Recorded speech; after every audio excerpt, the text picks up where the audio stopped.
Okay, I'm going to talk a bit more about sugar. Okay, I touched upon low carb, high fat diet that I do, or lifestyle, whatever you want to call it.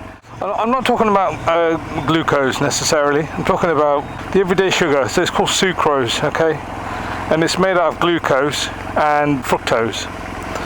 And it's the fructose part that really isn't doing anyone any good, okay? Because glucose is prevalent in all living cells, okay? It's the main energy source. So fructose is bad news for everyone, because I mean the body can process it in small amounts, but in larger amounts, and unfortunately it's so common in all foods. I mean, they put it in everything, and you know, you hear about high fructose corn syrup.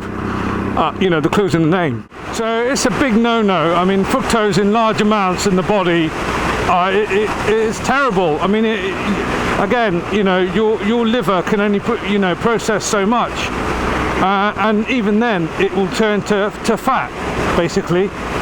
Okay, you know, and this is where the pancreas comes in, right? Because obviously the pancreas creates insulin to deal with you know, glucose in your bloodstream, okay, to help I think it's to transport it around the body. And obviously, you know, what happens if you eat too much fructose and glucose and all that?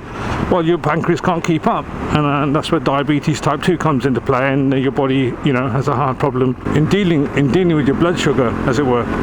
Anyway, fructose. So the body can process fructose in small amounts. But you know, you put too much in your body, and your body, you know, your liver can't cope, and it turns to toxins. Essentially, has the same effects as too much alcohol.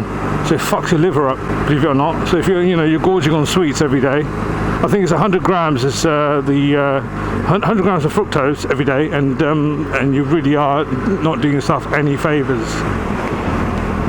Let's see if I can get it across here. Yeah, 100 grams a day.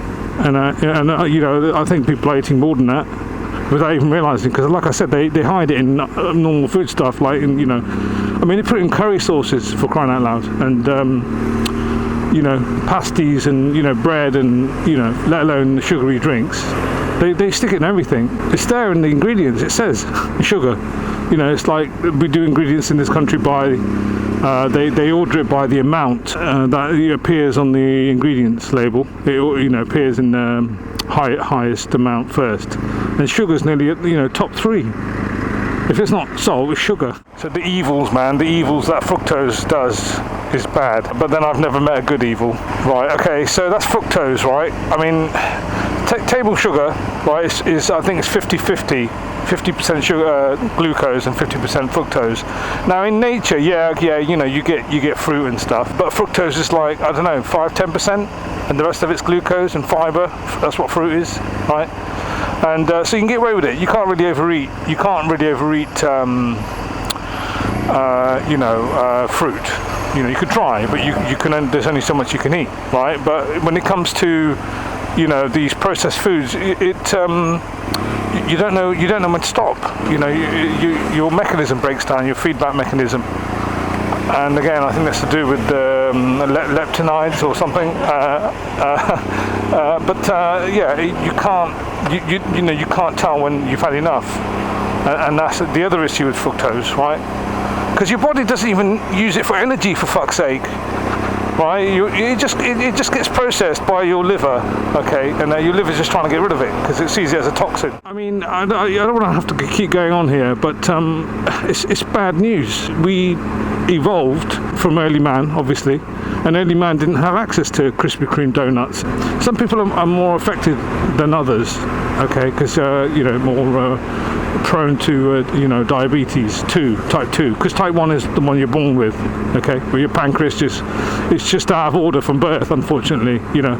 And you see them injecting themselves with insulin and heroin, probably. I don't know, I never ask. You know, they just inject it at the desk, and I'm like, okay, carry on, looks good, can I have some? But no, type 2 diabetes is the one where you develop it, where your pancreas shuts down or can't keep up. And there is a correlation, okay? You know, so people are going to start screaming, you know, conspiracy, but no, there is a correlation between the rise of the sugarcane industry. And look how clear it is. This is a half-term traffic, guys. Holiday traffic. There's nothing here.